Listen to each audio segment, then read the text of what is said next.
नमस्कार बच्चों। नमस्कार बच्चों। हिंदी की कक्षा में आप सबका स्वागत है। तो बच्चों, आज की कक्षा में हम पढ़ने वाले हैं अध्याय नंबर 2, जिसका शीर्षक है मूर्खता का परिणाम। हमें यहाँ पे एक हास्य कथा दी गई है। तो सबसे पहले हम पाठ परिचय पढ़ते हैं।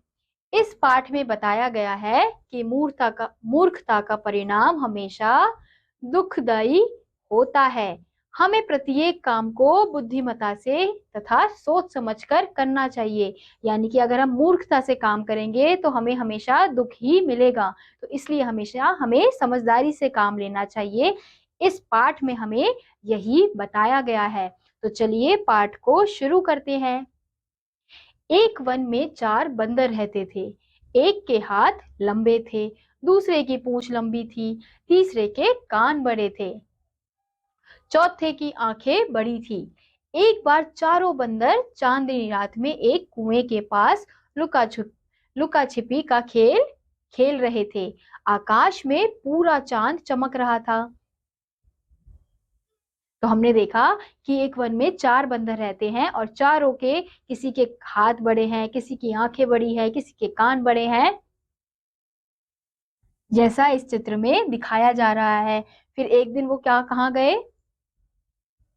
एक बार वो चांदनी रात में एक कुएं के पास लुका छुपी, यानी कि जो आप छुपन छुपाई खेलते हो, वो खेलने लगे। फिर जब उन्होंने कुएं के हाँ फिर उस दिन क्या हुआ कि पूरा चांद चमक रहा था, यानी कि पूरा चांद निकला हुआ था और वो बहुत चमक रहा था।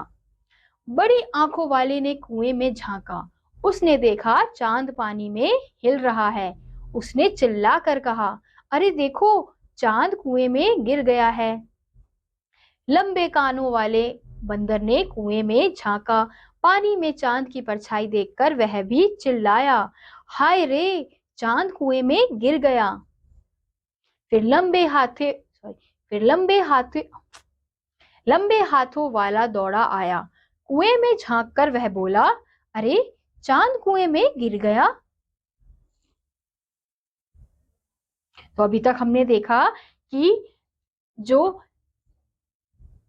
बड़ी आंखों वाला था, उसने कुएं में जब झांका तो उसने देखा कि चांद की जो परछाई उसने देखी, तो उसको लगा कि चांद कुएं में गिर गया है। तो उसने फिर चिल्लाकर बताया कि अरे देखो, चांद कुएं में गिर गया है। फिर उसके बाद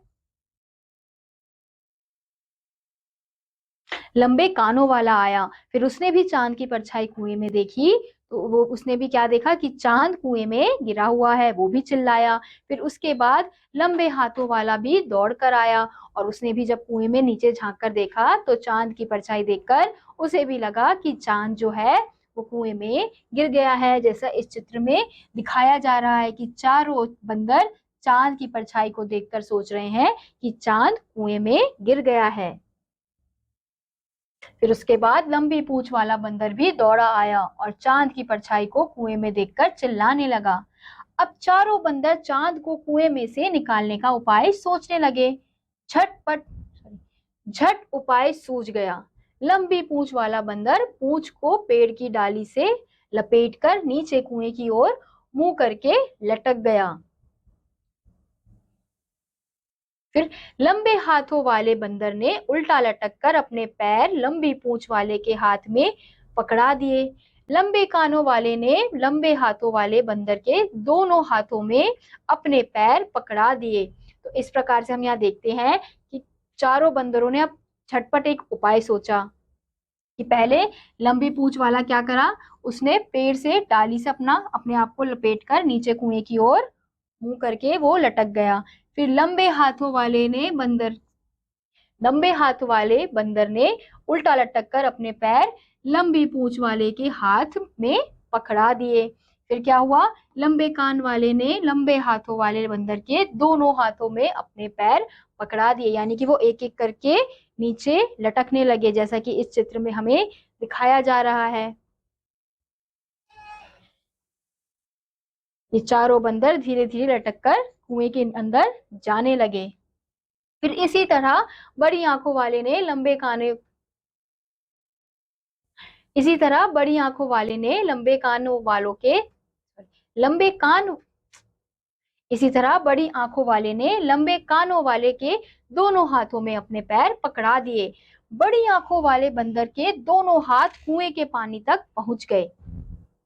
बड़ी आंख बड़ी आंखों वाले बंदर ने पानी में मुट्ठी भरी, परंतु चांद उसके हाथ से निकल गया। कई बार कोशिश की, परंतु वह चांद को पकड़ ना सका। इतने में लंबी पूंछ वाला बंदर ऊपर से चिल्लाया, जल्दी करो, मैं अब और नहीं लटक सकता।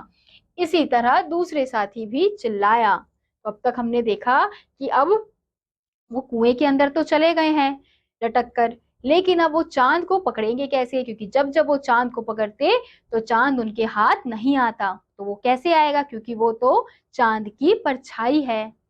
तो अब बहुत देर तक वो लोग ये प्रयास करते रहे। तो जो सबसे ऊपर लटका था बंदर, उसने चिल्ला के बोला कि जल्दी करो, मैं और पेड़ पर नहीं लटक सकता। फिर धीरे धीरे सारे बंदर यही बोलने लगे।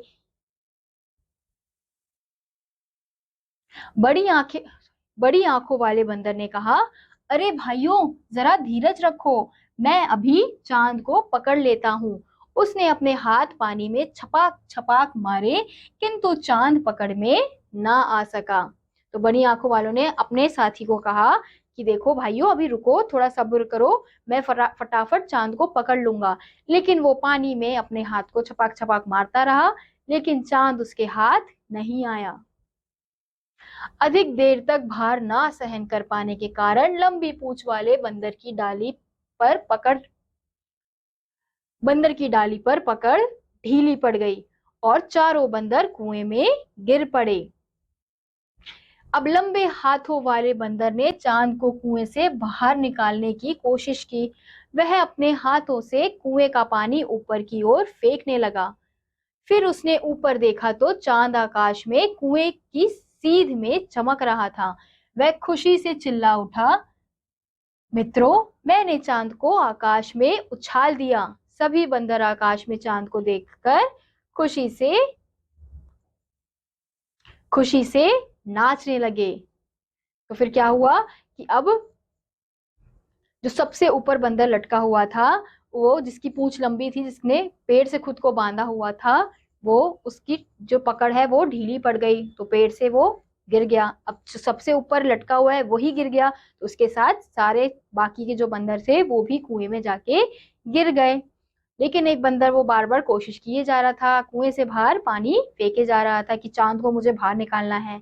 फिर उसके बाद जब बंदरों ने ऊपर देखा, बड़ी आंख वाले ने ऊपर देखा तो चांद ऊपर दिखाई दे रहा था। तो उसको लगा कि उसने चांद को बाहर निकाल दिया है। फिर अपने दोस्तों को बताता है कि मैंने देखो चांद को बाहर निकाल दिया।